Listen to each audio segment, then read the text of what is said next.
Sie hören Sport und Musik. It's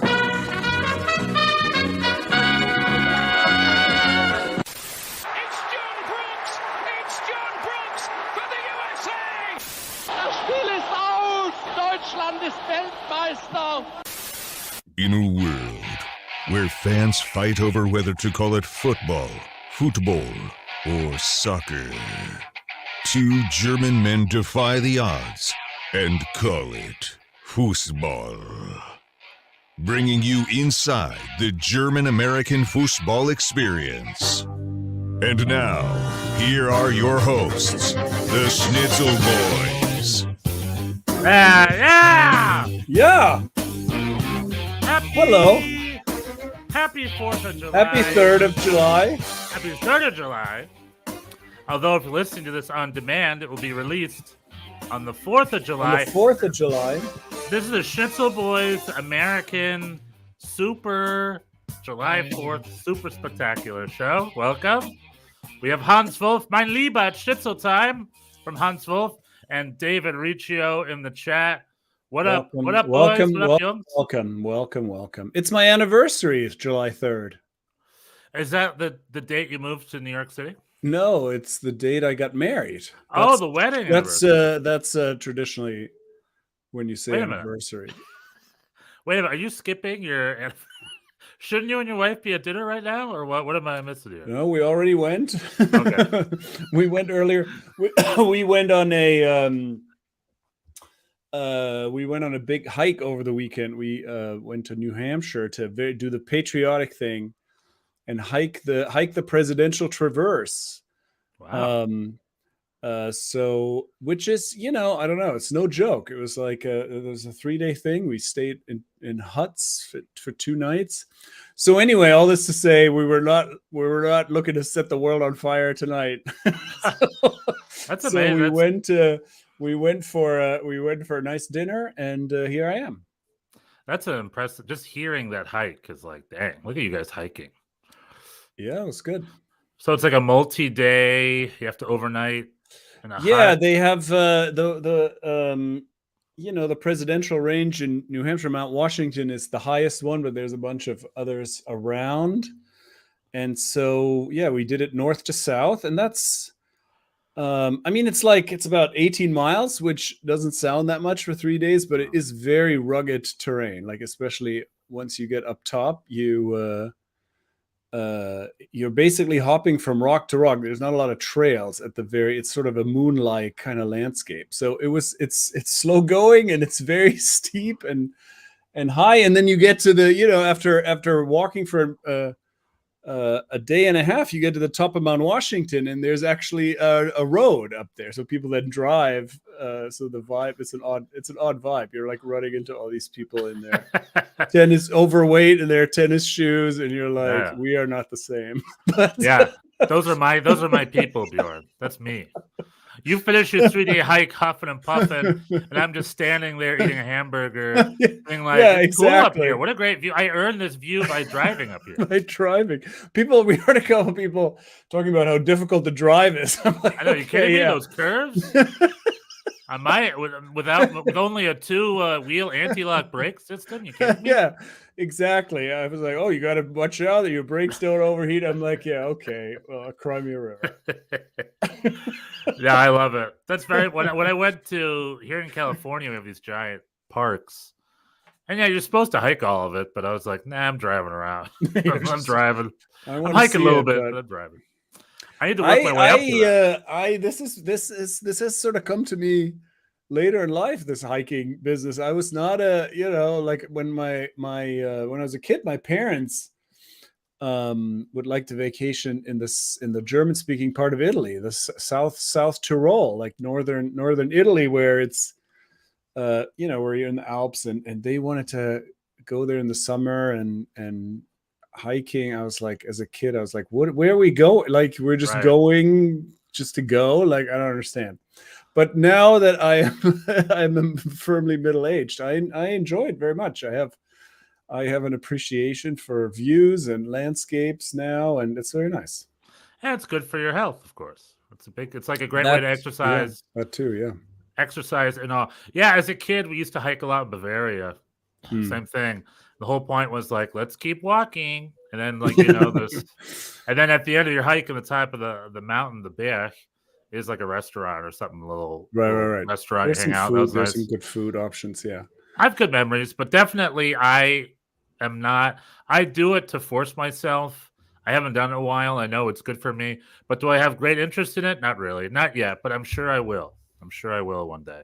I know it's good for your Yeah, body. I got a couple of years. I got a couple of years on you. You'll get there. You'll enter the hiking phase of your life, perhaps. Maybe. hope so. I don't know. Not every. No, I will. It's not It's everybody. also- It doesn't happen to everybody, I guess. It's also a very German thing. It really is. Entire song canons there's like lots of songs written about hiking and Wandern called in German.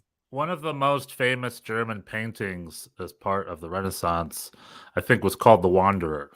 Yeah. And it's a great picture. I should get a print of it. It's a great painting of just this German dude from turn of the century, like, the 1800s or whatever, in like an old school, like a black button up, a Wanderstock, a walking cane, at the tip of a mountain looking over the clouds and like landscape or something. And that's a very German thing.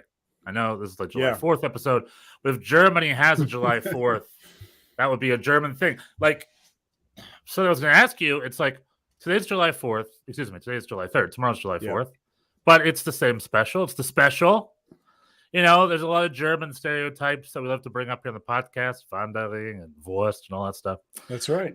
And I'm thinking, what's the most American thing you can do on July 4th, do you think? What is the most American thing you can do? Barbecuing, grilling hot dogs and burgers, right? Right, hot dogs and burgers. And what are you drinking, do you think? What do you I mean, whatever. Beer. Mostly But beer. What type of beer? What do you mean?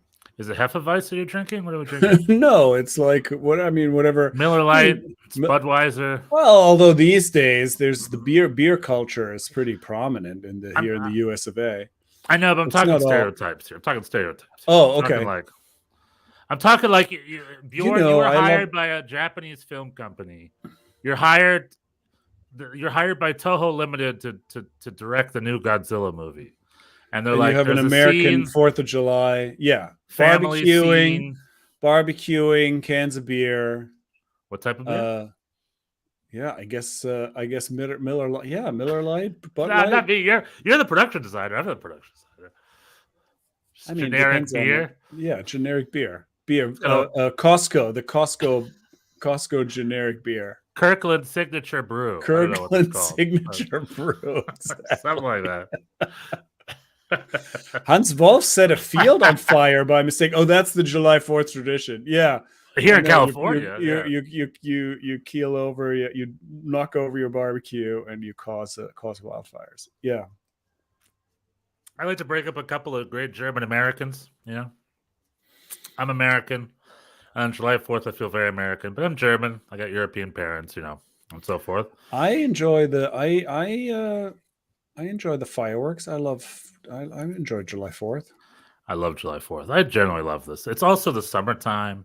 And you know what's cool about July 4th? It is like an American soccer holiday. Like I'm going to be at the Galaxy LAFC. Oh yeah, huge game coming. Sold out. I just was all over Twitter today. All sold out. They sold out the entire stadium. Yes, that was.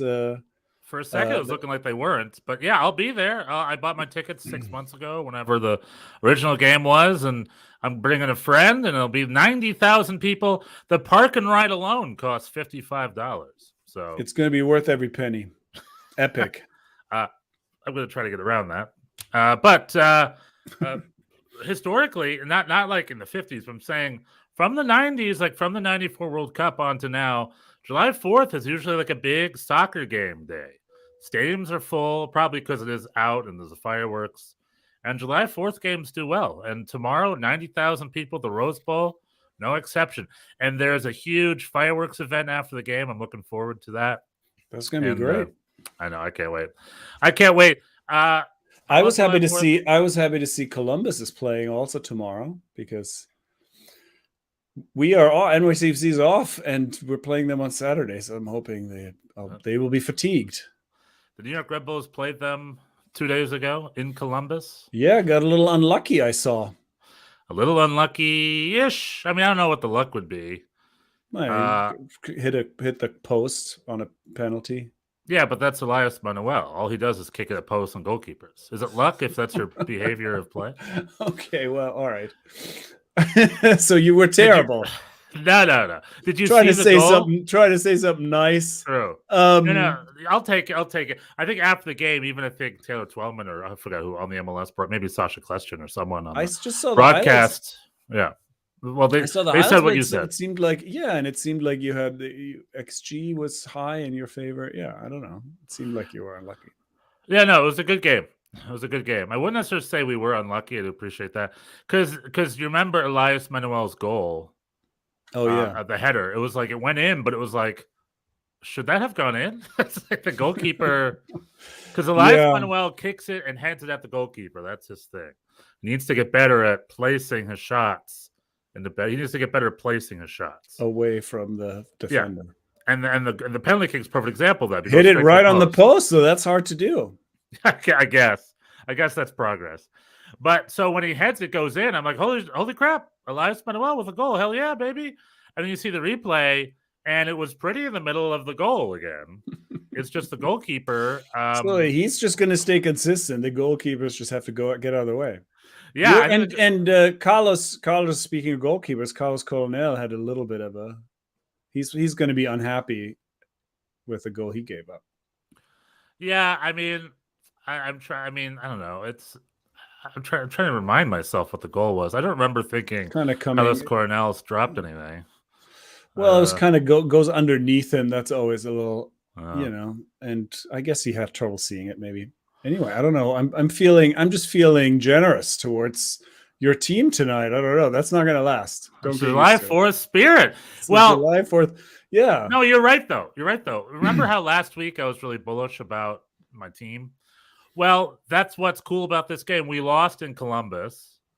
Lucas Celarón had a great back heel goal at the beginning of the game. That was one of the goals of the week. Mm-hmm. But I think you know exactly what the goal of the week is going to be, which we'll talk about in a bit. But like a great early goal, then they gave up that second goal. But Elias Manuel got an equalizer, and then right away after their go-ahead goal, we got a penalty. And I was like, heck yeah. But unfortunately missed it. Elias Manuel, who wanted the brace, hit the post. Elias Manuel, a young Brazilian player still in development, much like a Talos Magno. Although I feel Talos Magno's development is maybe going a little better. But and so it's 2-1. But then we fought, and literally in the last minute stoppage time, we could have gotten an equalizer. Like, again, the behavior is the same. And to me, that's the bigger picture here. The boys are playing hard. And this is a team that doesn't have Corey Burke or John Tolkien because of the Gold Cup. Dante Van Zier has still got a hamstring thing. He only came on for a few minutes. And then another report that they're missing 8 players, always, all season. So they're not deep. Every week I read about a new Red Bulls 2 player that signed a short-term contract. All their players are temps. Their bench is full of temps, essentially. And they're still plugging away, and the mentality is there, and that's all I want to see. It's just the mentality is right, and I haven't felt that in a while. And even though we lost 2-1 in Columbus, it's like the fight and the fire is still there. So I'm like, bring on the next one. We're going. Yeah, that's great. I mean, I feel similarly about my team. I guess. I mean, I was, I said I was on this hike, and it was literally there was just almost no reception, pretty much off the grid, and that's what you want to come back to, man. You not only have we won for the first time since April, Matthias Pellegrini scored a banger.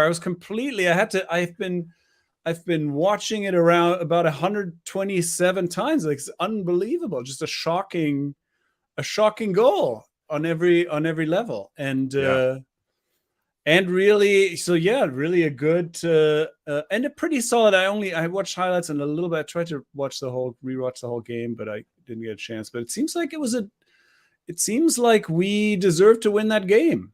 I only saw some parts of it. It wasn't an amazing game overall, like outside of that goal. Yeah. I didn't see the full 90, but I tried to follow it because, I'm watching my MLS app TV, enjoying my Saturdays, my Apple Saturdays. And, my game's over. It means I can watch NYCFC, because I know you'd want to be talking about it. So I try to educate myself. And I was just like, I'm going to go to a different game. I think they already scored that goal. And it was, or I forgot what it was, but it was very much like they had that great goal. And then it was a 1-0. And there you go. Yeah, But it was a win on the road. We are a defense first kind of team right now, for sure. Although there's all kinds of, if Twitter is to be believed, all kinds of signings are going to pour in momentarily. So we'll see. We'll see. I mean, this was a big one because Montreal really is a direct what am I trying to say?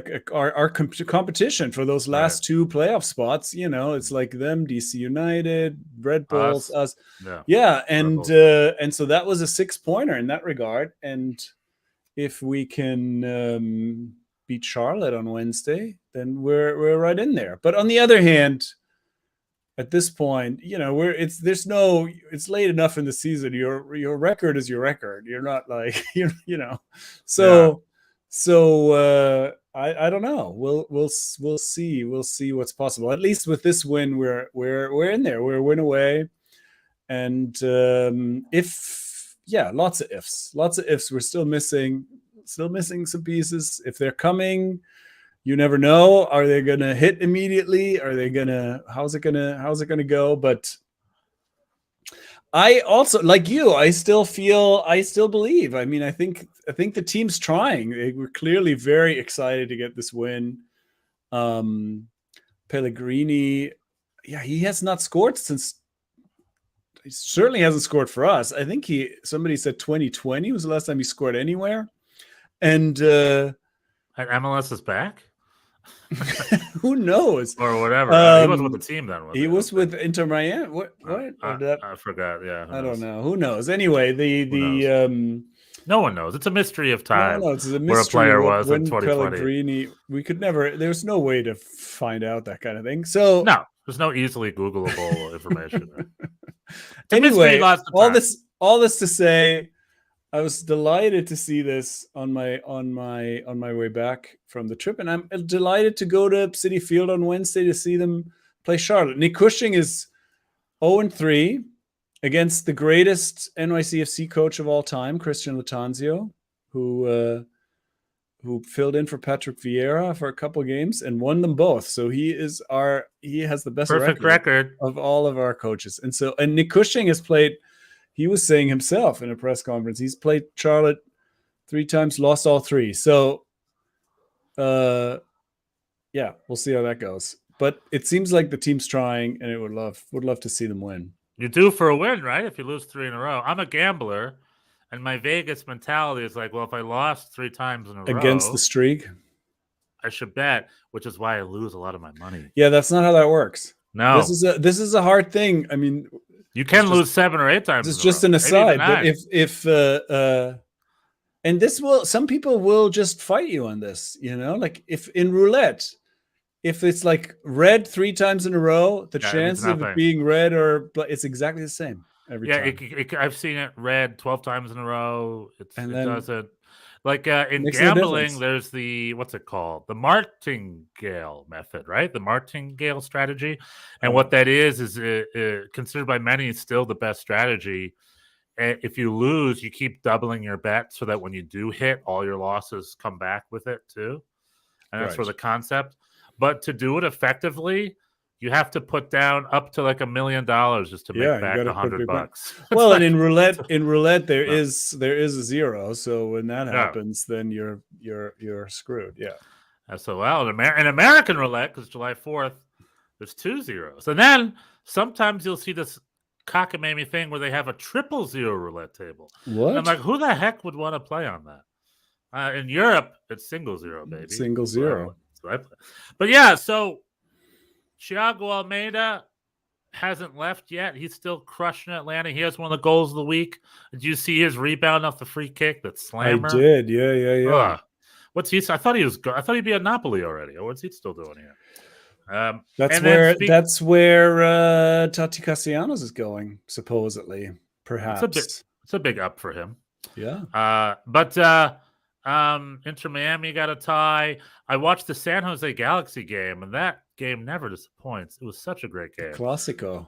The California Club, they played at a big stadium in Hartford, and it was such a fun game. The LAFC lost again. So going into my game tomorrow, the LA Galaxy, they're not winning, but they're not losing anymore. There's like a pep to their step these days. And the LAFC a little lackluster lately, Carlos, right? Three game losing skid. And I don't even think they've been scoring goals either. So Carlos Vela, what's up with Carlos Vela? He's not looked good. He's 35 or whatever. He's got a bum knee. I mean, that's what's up with Carlos Vela. They I think with LAFC, it's Dennis Bouanga and guys like that, and Timothy Tillman and stuff. I think with LAFC is they are still a little mentally damaged from Leon, I guess, and they need to come down from that and refocus up and get back to their winning ways. But yeah, so LAFC and Galaxy on either sides of the table. However, the bottom feeder club is on a great streak, and the top club is on a skid. So tomorrow's game went from being a total dud to like, hey, something's happening here. We got ourselves a game. That game also, I mean, has a history of being going pretty well, even when they're bad. Yeah, true. It's because it's like roulette. This is exactly a perfect comparison. Okay. The fact that it was 3 reds in a row doesn't matter. Doesn't matter. That's unique. So the El Tráfico game, kind of like the Riviera derby in terms of the Schalke Dortmund game. It doesn't really matter. That game, they're all going to be up for it, and it's pretty much a 50-50. So, yeah, it should be a lot of fun. Hans Wolf, I'm a gambling rookie. No, don't start gambling. I'm a bad gambler. I lose all my money gambling. So don't do that. I mean, I'm joking. I don't actually lose all my money, but I'm not a great gambler. Last time I went to Vegas, I did win a little bit of money, but then I went to a local casino here in the California area to explore it, and I lost money so fast. I was like, well, I think I need to take a break from casinos again. I always ebb and flow. And yeah, it's been a while for me. I used to play a lot of poker in Atlantic City, but we're at the Borgata. I'm in a poker game. Yeah. The World Series of Poker is happening right now, and I have 2 friends competing in it. Really? Actually, 3 if you count an old teacher of mine. Yeah, and I've ebbed and flowed with poker during COVID. I got back into poker again. I've also been playing poker. Although whenever I play poker at a casino, it always turns me off. Like I'm torn of doing it again. But I think with me, as I'm very happily a community poker player, I don't like playing super competitively. Oh, you like? So you just play with friends? Okay, that's fun because to be good at poker, you have to play like one hand an hour. It's a lot of mathematics, right? It's a lot of folding. Yeah, physical behavior. There's a whole I've been watching YouTube videos of this dude from the Czech Republic who is purposely like a troll. He's playing in Vegas right now, and he's pretending to mark cards. He has this thing where he goes over and looks at the back of your cards really hard. Like he's playing mind games. He's like purposely being a douche. And like that's a style of play. And I myself just am not interested in that world. I'm like, I don't even want to. He would piss me off so much. And you would completely fall for it. You'd be like, yeah. Like I played at Harrah's Casino in New Orleans, and I'm sitting there, and there's just a dude sitting there just looking at his phone the whole time. Which, in my opinion, should be illegal. I don't know why people can look at phones, because phones have like gambling apps and stuff like that. But he's just literally, you sit at the table for 8 hours a day, you stream a Netflix show apparently, and then you just sit there and you fold, and then every now and then you hit and you win, and it's a very I mean, that was sort of my experience. I played a lot of blackjack and a lot of poker, and if you want to do that at a high level, it's like a job. It's no different from working. And so then I finally was like, I already have a job. It's it's an exciting one that I like. Yeah. Yeah. Would you play at the Borgata? What'd you play? I played at the Trump a lot actually back then. Ah. That was the although the Borgata was just was still pretty new then, actually, back in those days. It was a long time ago. And but yeah, I played there too sometimes. Yeah, I almost did a show with Joe Piscopo in Atlantic City once. Little Schnitzel Boy history. We won't get into the specifics of it, but let's just say I'm also a fan of Atlantic City, and I will be going back to Vegas again soon. The Gold Cup semifinals in San Diego next week. I might take a trip down there. Fantastic. But anyway, going back to MLS, I want to touch on one or two things. Yeah. Before we talk about the Gold Cup, because I'm excited to talk about Gold Cup and U.S. national team. I can't wait. However, I want to talk MLS. Jimmy Sands MVP. I mean, sure, why not? Today he's MVP. Today's the MVP. But in addition to MLS and coming, and we had a couple weeks until the Leagues Cup, and then when we're back from the Leagues Cup, it's crunch time. It's the All-Star push. I mean, it's not the All-Star. It's the playoff push after that, right? There's only like 10. There's only 8, 9, 10 games left or whatever, and that's the final bit of the season. And then you should be pretty much good to go by then, whatever's going on. But we have summer transfer news. Brendan Aronson to Union Berlin. This is like a Schnitzel Boys special transfer. 100%. That came pretty fast, right? I only heard about it yesterday. Yeah, it's true. And then I think today it was almost confirmed, right? Has it been confirmed, or is it still a rumor? It seems pretty. All the trustworthy people are saying it's real. So it has. I don't think it's been announced, but it's pretty. It's all right. Let's do the official. How about this? I'll put out a bunch of transfers, and you give me a thumbs up, thumbs down. So Brendan Aronson, Union Berlin. Oh, thumbs up for sure. Yeah, I mean, thumbs up for who? Like thumbs up for the team, or I mean, it's a thumbs up for both. It's a good fit. Yeah. He's high pressing. He's fast. He has a little English experience. Did well in Salzburg, and Union Berlin are a Champions League club, so a lot of matches for him to get in there. Is he rugged? Is he rugged and durable enough? That's the question, right? Like the knock on him at Leeds is that he talented, but too slight for the Prem. So maybe the Bundesliga is a better fit. Okay, this is this is the one I was going to bring up originally. Christian Caceres to Toulouse for $1 million. New York Red Bulls. Who cares? I care. I was going to bring it up. Is it worth $1 million? He only has 6 months left of his contract. We have no depth. Sure. He's our key player, and Toulouse wants him for $1 million. Should we sell him right now for $1 million? Oh, this is undecided. Well, it looks like it's happening. Like I said, I don't know if sign, seal, and deliver, but seems to be the case. I'm fine with it simply because he gave his time to the club. The club will cash in a little bit. It'll match Bochum's highest ever record transfer, $1 million. Yeah, I know. I just learned that also today. But as a New York Red Bulls fan, I'm like, we really need that guy, though. He's kind of a key figure for us. I would love him for the next 6 months. But then that's me being selfish, I guess. Am I allowed to be selfish? I don't know. Well, you're always going to face this kind of thing with this, with the schedule where you have the transfer windows in the middle of our season, and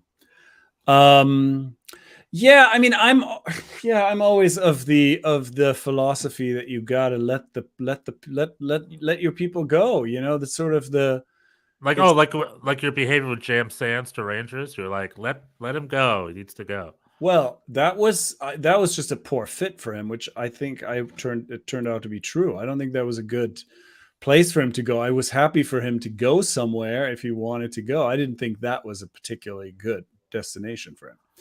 But I think in general, I think that's the nature of our league. We're sort of in the middle of the food chain, and if somebody, and it's not, I think. In the end, it's always better to. I mean, it's just bad vibes. I feel like to hold on to your players when they want to leave. I don't think that's good. Real quick pause from Hans Wolf. So yeah, I mean, to touch on that, 100%, you're right, Bjorn. It is the way the cookie crumbles. And he's a great player for us, a fan favorite. $1 million sends him to France to wish him the best of luck in Ligue 1. I hope he does well. And again, I would love for the New York Red Bulls to then catch him back if it doesn't work out. We've done that with like guys like Kyle Duncan and so forth. Right. Okay, true story. This is from Huntsville. Back in the early 80s, we were supposed to move directly next door to Joe Piscopo in Alpine, New Jersey. But Mom put a why did Mom? So Mom put a monkey wrench in the plans. Then David Riccio was wondering why Hans's mom disliked Joey Pepe. And that's the early 80s when that's what Joe Piscopo, for the kids at home, Joe Piscopo was one of the biggest stars in the mid-80s. He was like, Saturday Night Live was crushing it, and they had two big stars. One was a man named Eddie Murphy. The other was a man named Joe Piscopo. And they both why left. Wouldn't you want to? She didn't want to. Well, yeah, we need answers, Hans. This was specific to. This was because of Joe, or it was just Joe was just an incidental bystander. We will find out. The sad story of Joe Piscopo. Well, it's not that sad, but Joe Piscopo kind of has over the years become a little bit of a punchline. He's like the example of a dude with a lot of promise who failed, kind of, because he did a bunch of movies in the 80s, but they all flopped. And then he took a bunch of steroids, and then he sort of was out of the picture for a while. And you know how he makes a lot of money? I worked with him in 2009. He's a Frank Sinatra impersonator. He goes to casinos and stuff, and he does the circuit. He gets paid well. Amazing. And I worked at the theater that he came at, and we paid him handsomely. Now, my mother had a complex living next to rich white folk. Don't we all, Hans Wolf? In general, didn't want to. Interesting. Huh. Don't we all, Hans Wolf? Don't we all? Yeah, I guess Alpine, New Jersey's then is not the spot then. She is Caribbean, remember? Did you ever offer that? Do we remember she was Caribbean? I'm not sure. Well, we know cool. Now. Caribbean's actually a perfect segue. I mean, Joe Piscopo is sort of the sort of embodies that kind of person. He's a New Jersey conservative dude. You don't want to live next to this if that's what you're trying to avoid. I have seen him lose his temper and yell at someone. I've seen that. But I worked with him very briefly, and overall, he was a very nice guy. But he's a very conservative Jersey dude. We put him in a show, and on the cards it said "wise guy" on it, and he took it, showed it to me. He's like, "You got to remove this. We can't have this. The Italians will get bad. We can't have this. We can't have this." And we had to reprint cards and take "wise guy" off the cards because "wise guy" is an Italian American slur, I guess, or something, because of the mafia thing. Anywho, that's Joe Piscopo, if you're out there, I wish you the best. I think he runs like a radio show or something. He lives in a mansion. His girlfriend was a young 19-year-old, beautiful little 19-year-old girl. I don't know how we feel about that, but yuck. We paid him.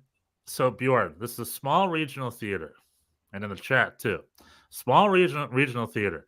If I went to the small regional theater, and we hired Joe Piscopo to be the star of our production of Dirty Rotten Scoundrels, a role originally written for Michael Caine, by the way. The casting director clearly mixed up the Steve Martin and Michael Caine roles, because the casting director came to me in the office and said, "Who do you think would be best for the Michael Caine character?" Do you remember the movie Dirty Rotten Scoundrels? No. It's about con artists. One's like an American sly dog played by Steve Martin. Oh, yeah. And the other's a British sophisticado played by Michael Caine. Like Joe Piscopo. Yeah. Anyway, so the Michael Caine character, the cast director comes up to me and is like, "Who do you think would be best? Norm Macdonald, Daryl Hammond, or Joe Piscopo?" And I'm like, "Why are any of the three of them?" You're like, those are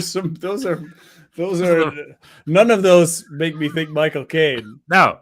And it was very clear to me that she mixed the parts up, but the American part was already cast by some TV actor from some show. Not a famous guy. So you think this was a mistake? It was a mistake. So they hired Joe Piscopo to play the part, and Joe Piscopo did it from New Jersey. Hey, Jersey. But it was still a decent show. But how much do you think a guy like Joe Piscopo can pull salary-wise from a small regional theater being in a show like that? How much do you think we paid him? Well, how many shows? How many performances? 3 weeks worth. So I'd say 21 to 28 shows, something like that. 8 shows a week for 3 or 4 weeks. How long rehearsal? It was a 2-week rehearsal period, and I think a 4-week So performance 6 period. weeks. And I'm talking weekly. The reality is we paid weekly? him a rehearsal fee, and we paid him a performance fee. So more than performance fee. Per week? Yeah. $9,000. Go up. $15,000. Split the difference. $12,000. Yep.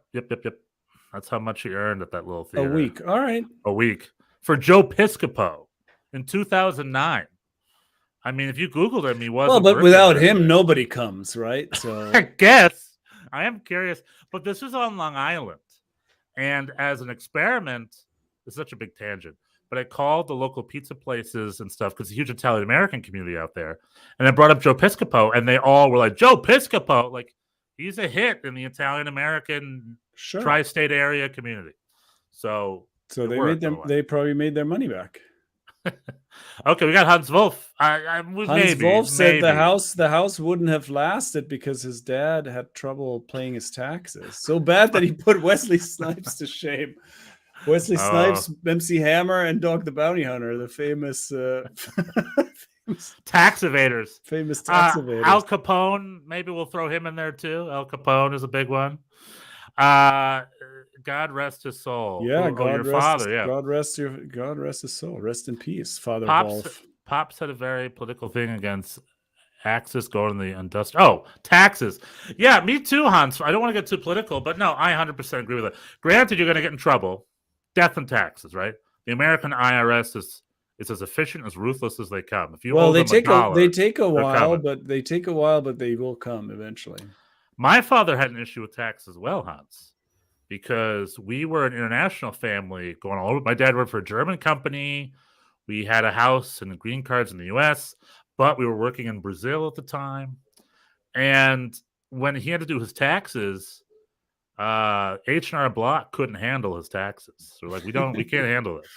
So we were in North Carolina at the time. So he went to a tax professor at North Carolina State University. It was the only person who could handle his taxes. Wow. And he did it. And my father got an apology letter from the IRS. The IRS sent my dad a letter of apology. What? Because they did his taxes wrong and they owed him money. Huh. Amazing. I know. Frame that one. How about that? Frame that one. That's great. Now, I have spent years also not paying my taxes, but I Googled it, and thankfully I was too poor that I didn't legally have to file them. Wow. Happy July 4th, everybody. Wow. Okay. I mean, it's a privilege. It's a privilege being able to pay taxes. Come on now. But we don't have to get into it, but I do believe our taxes, as much as I love the United States, a high proportion of our taxes goes to our defense budget. In my opinion, granted, we live in a world where you can donate a lot of money to the arts and get tax write-offs. Well, but it also it defends Germany as well, though. It's a twofer. It's because of the military bases there. Well, Europe doesn't have a military to speak of since World War II. It's been this country basically financing their defense. I mean, I don't know. I mean, have they needed it? I know right now we have. Have they needed it? It's okay. Well, what do you mean? Have they needed it? There's nothing going on in Europe. I believe in free love and peace, baby. That's all I'm gonna say. How about this, you started this. Yeah. Anyway. How about this, Bjorn? This is a conversation for everybody, obviously. Hans, David, and Bjorn and I. As a German man growing up in Germany, how do you feel about all the American bases over there and stuff like that? Well, I was where I grew up. There were English bases, so we were in the English zone. Yeah, how do you feel about that? How do I feel about that? I felt completely neutral about that. Actually, one of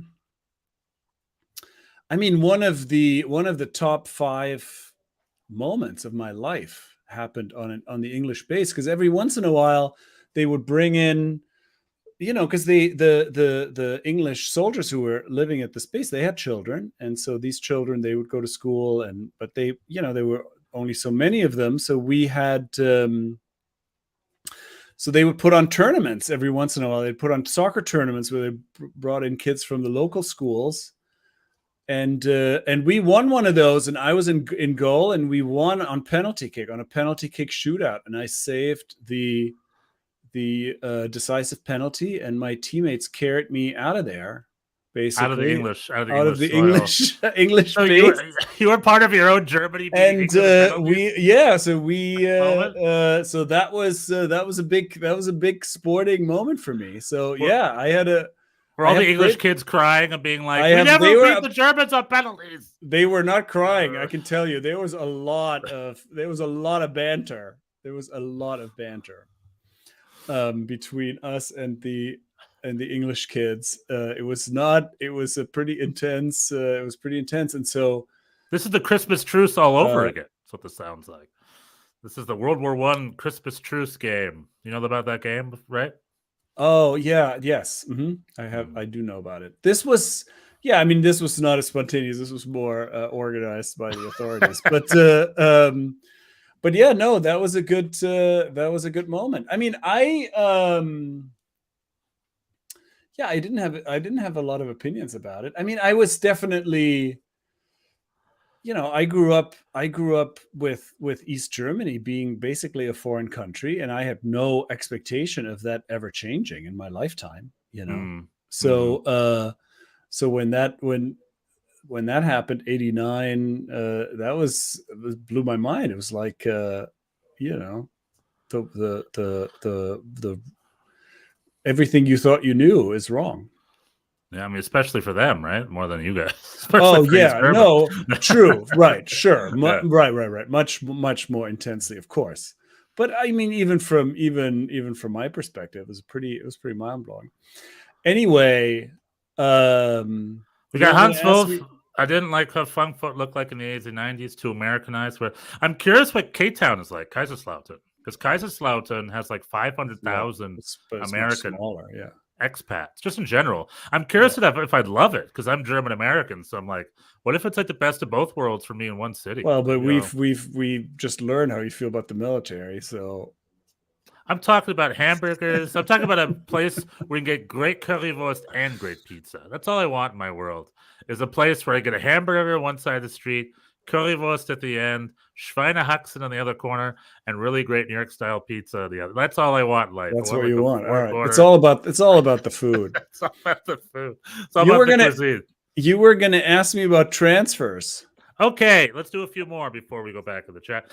Brandon Vasquez to Borussia Mönchengladbach right now. Thumbs up. That's not happening though. That's off. I know it's sort of off. Yeah, they should let him get. Details are important. If it's big money, then yeah. If it's not enough money, then no. I mean, that's the other thing. A lot of, you were bringing up Jimmy Sands before. A lot of people go to Europe too cheaply, and then that also kind of hurts the status. If you're too like, oh, I'll go anywhere. Jimmy Sands went on loan for there was no real. They didn't have to. Well, Brandon Vasquez, I think, is on a free this winter, right? Isn't this his last season? So this would be the last time they can cash in on him. Unless I'm wrong. Maybe I'm wrong. I think that's not true. I think because they were willing to sell him this winter, but they were not willing to sell him now. But that also can just mean that they would need, I don't know how much Gladbach was offering, but the details are always important with these deals. If it's not enough, then then it's not good for anyone. And but yeah. With this particular transfer, Gladbach wants him to replace Thuram, who's off. Thuram, where's Thuram going again? RB Leipzig or England? Somewhere. RB Leipzig. He's going off somewhere big. He's like moving up in the world. Maybe Liverpool? No, Liverpool. You're right. Liverpool. Is he going to Liverpool? I mean, it's in discussion. It has not happened. Anyway. The Liverpool did get Schoboschlei from RB Leipzig. Yeah, he's going to Liverpool. That's a pretty big. That's a pretty big one. Yeah, that's a big move in German talk. So Brandon Vasquez, but how about this? If you like, it depends. Like Cincinnati wants him because they're winning a title, and I respect that. I really do. Brandon Vasquez wants to go because he's 25. He's not 20. He's 25 he wants already. to, right. And you know, the older you get, the fewer opportunities like this happen. And the whole MLS transfer complex, speak of complexes, is like, yeah, we'll sell you Winter. It's like, well, but the winter market is a very different situation, Right. and it's not the same. You know, Borussia Mönchengladbach, at the minute they can't get Brandon Vasquez, are then going to go to Serbia and buy the next guy on the list or whoever, and then But that opportunity goes bye-bye. But that's what I'm saying. It's also then that's also fine. Like if they don't want to cough it up, then also you got to let it go. Yeah. So we did talk, Hans Wolf. We did talk about Brennan Aronson to Union. We like thumbs it. Up. Thumbs up to that one. We talked Christian Caceres to Toulouse. Bjorn said, "Who gives a crap?" Gladbach is we are inconclusive, I guess. What are we thinking? Well, Cincinnati's good if it's good. Yeah, I mean, they should let him go, but only if it's enough money. I don't know the details. Yeah, we need more information. Need more information. Christian Pulisic to AC Milan. Yeah, great. I mean, Serie A is what we had pegged for him, right? And I mean, Lyon are in the mix, and Lyon are offering more money, but the French league is really on the decline. It was today UEFA released a new ranking of leagues, and I don't know how this is determined, but France is no longer a top 5. It's now 7. Belgium and Holland are ahead of France. I don't know about that. Yeah, I don't know. That was, but I mean, certainly of the top 5, Ligue 1 is definitely by far the weakest. Even if you do, you know, however you feel about that in detail, but so yeah. Anyway, so France is not as for you, it's AC Milan. So is it if you're Christian Pulisic's agent, you choose AC Milan over Lyon? Well, I think he said that he doesn't want to go. I read that today, that he does not want to go to Lyon. That he does want to go to Milan, but Lyon right now is offering Chelsea more money. So Chelsea doesn't need money to be determined. I mean, yeah. Well, here's another. If we're talking about Pulisic, I also read today on Twitter that there is talk for There's talk for Pulisic to come to MLS after the World Cup in 2026. And then he could become the face of the league after Messi's contract expires, and that's already in the works. I don't know. That's like getting ahead of yourself a little bit. Thumbs down. Thumbs down on that. Thumbs down for making those kinds of deals so far in the future. Like, you know, like show something. Like let's let's get it together. He went to Chelsea for $72 million. They're only going to recoup a fraction of that, however much it is. His market value has tanked. Now that's not entirely his fault. I mean, Chelsea have been an absolute dumpster fire. They've brought in Timo Werner, like everybody and their mother to play in their front line. So he's had a lot of injuries, and so he hasn't. It's, you know, we can't say it's all up to him, but he needs to, before he makes deals of being the face of a league in 2026, he needs to get his career on track. He needs to be a starter, a productive starter somewhere. Yeah. So AC Milan has Rafael Leao in his position. He's the star. Pulisic is literally going to sit on the bench, try to earn a spot, which is not unhealthy. However, Lyon means he'll get minutes. So I go back to the question. At this point in his career, what makes more sense, AC Milan or Lyon? Just don't worry about the money. Don't worry about what Christian Pulisic wants. Just as a fan or as an agent or whatever. Not as an agent, because all they care about is money. As someone who's going to design Christian Pulisic's ideal career, right now, where should you go, Lyon or AC Milan? Well, I think AC Milan is the better.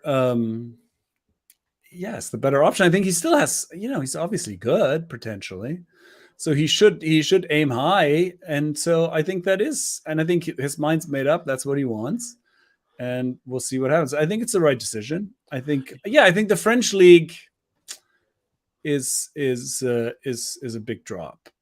I think, as we talked about. AC Milan getting in there, competing, playing, being a leader, high use players. That's what we want. Yunus Musa to AC Milan. Thumbs up, thumbs down. Wait, what? Yunus Musa to AC Milan. Thumbs I up thought or he was thumbs down? going to. He's going to AC Milan. Oh, he is? Oh, Yeah. that's great. No, Are perfect. you mixed up with Timo Weah to Juventus, my next guy? No, I know that. I thought I had something. I thought I had heard something else. Yunus Musa, wasn't he going to the Premier League somewhere? Oh, so that's is that real AC Milan, or is that No. Okay. I mean, Great, we've been perfect. talking about it for a couple of days. That's all. I don't think it's been signed or anything. But Okay, no, sounds the- good. that's the I'm talk. down. Thumbs up. Okay, Timo Weah to Juventus, which is a done deal. Also good. Also thumbs up. I love it, but again, it's like he couldn't get minutes in the Liga, and now he's going to Juventus. So it's like, is he going to be twice the player he was last season? Like, I'm all for it. I hope he is. He has a lot of pressure there. His father was one of the league's greatest players, George Weah, AC Milan back in the 90s, alongside Christian Ziga and Oliver Bierhoff and all those guys. Mm-hmm.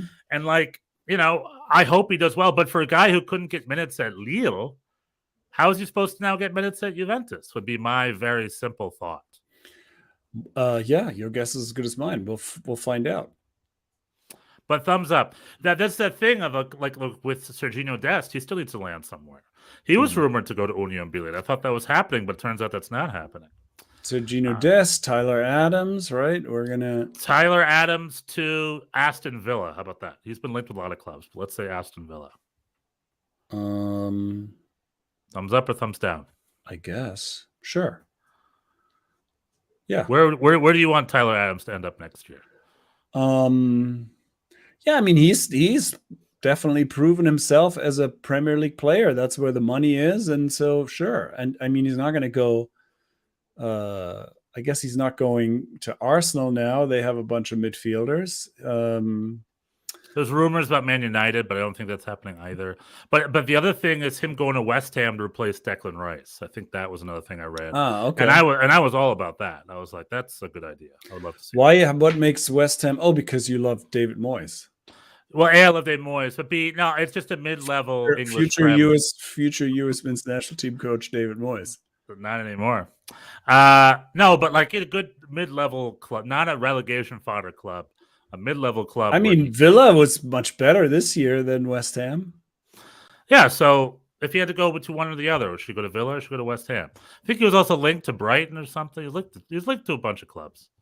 But, I mean, Brighton is the best of the three. But yeah, we'll find out. Or should he play for the championship?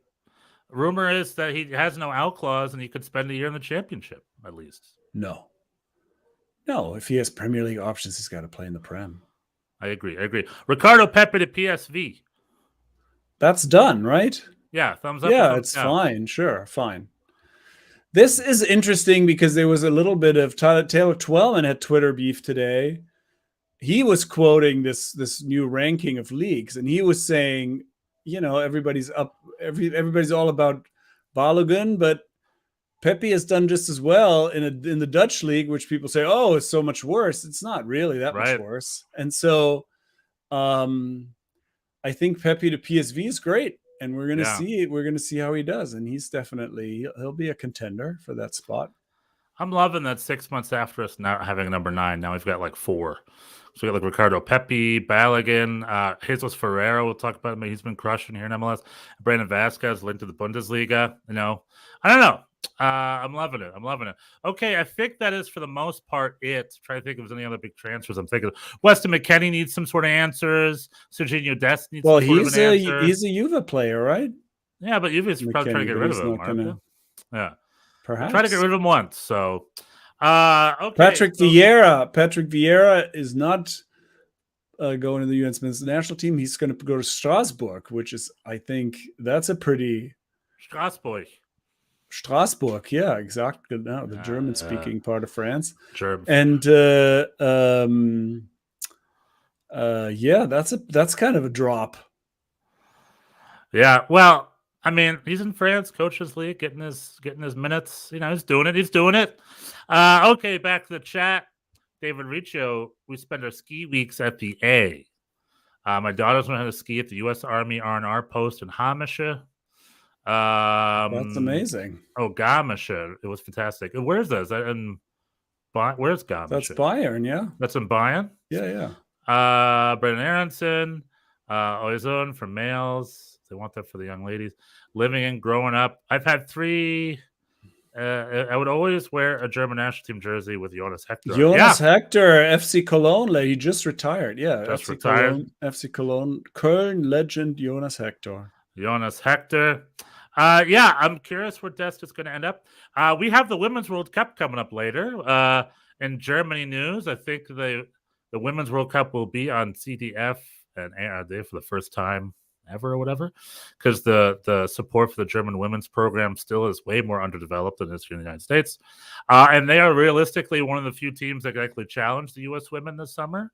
I root for them. So go for them. We will try to cover some German World Cup stuff, Women's World Cup stuff as it comes, because the women's national team is way more exciting right now than the men's national team. I will say that. What are you talking about? Blowing everybody away? This is like, I shake my head at you, U.S. men's national team fans.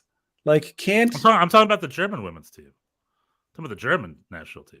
Oh, the German... Oh, no. The German women... Oh, I'm sorry. Yeah, you're much more... I was going to be like... You're absolutely right. German women. I totally... I'm much more excited about the German men. No, not agree. U.S. We're about to talk. So our final segment, I'm really excited about. I don't know how much of this stuff you caught, but the U.S. men are crushing it. I watched all of the...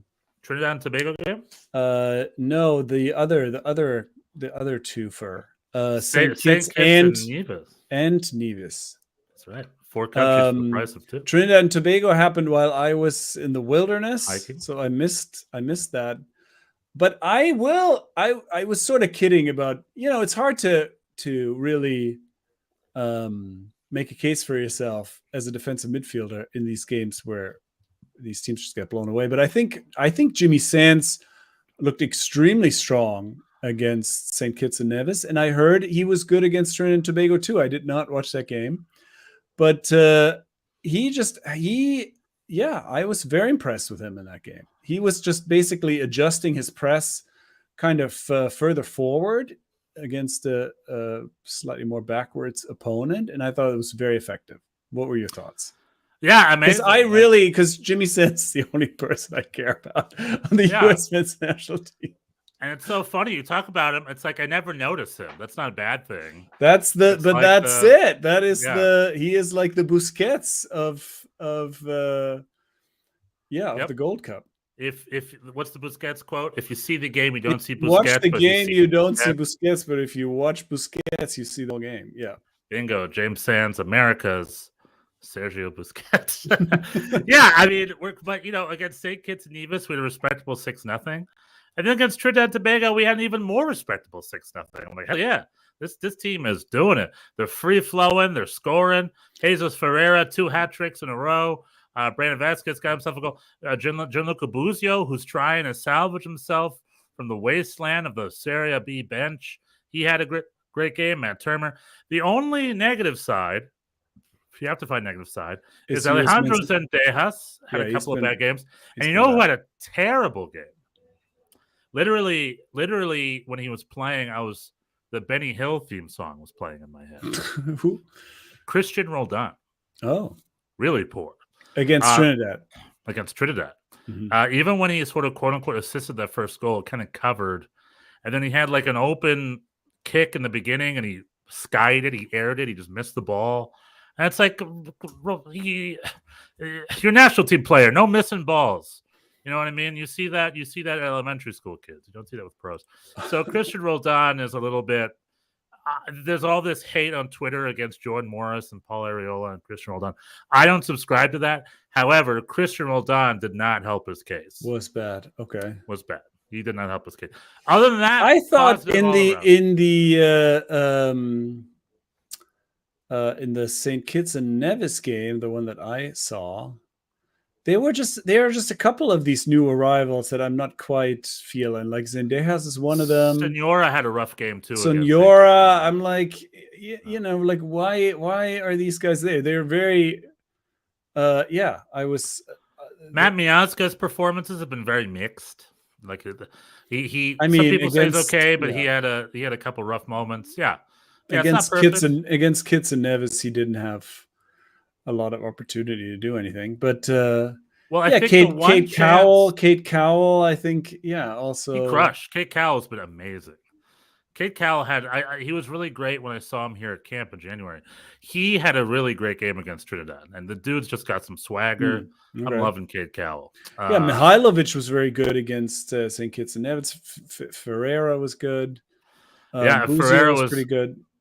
Yeah, like I said, thumbs up all around for the most part. The one chance St. Kitts had was because of Matt Miazga. He did a very poor clearance, and he kicked it right to a St. Kitts player who got his chance. I'm like, Miazga, come on now. Got a little better than that. Okay, Huntsville, this question's for you. I'm talking to the Dominican half of you. There has been talk that, we shouldn't, all these little Caribbean islands, we know why they exist, because they give voting power to CONCACAF and the FIFA table. However, what they do in cricket is they have a unified West Indies team. Because the big thing with USA versus St. Kitts and Nevis was the entire population of St. Kitts and Nevis is 47,000 people. You could have fit the entire country in the stadium and go watch the game live if you wanted to. And the talk is, shouldn't the Caribbean play as a unified national team, like a Caribe Unido, like a unified Caribbean team? How would you feel about something like that? I'm curious. I don't really have a dog in the fight. I think it would be interesting. Granted, a lot of the Caribbean culturally, they're all very different. So it's you got your Dutch Caribbean, you got your English Caribbean, you got your French Caribbean, you got the Caribbean.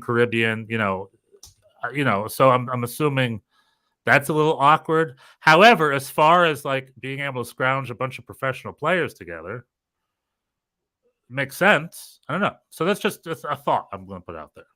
Should the Caribbean play as a unified national team, maybe? And maybe even take that team to the World Cup. Maybe that makes more sense for a chain of islands of that size. So let me know what you think about that.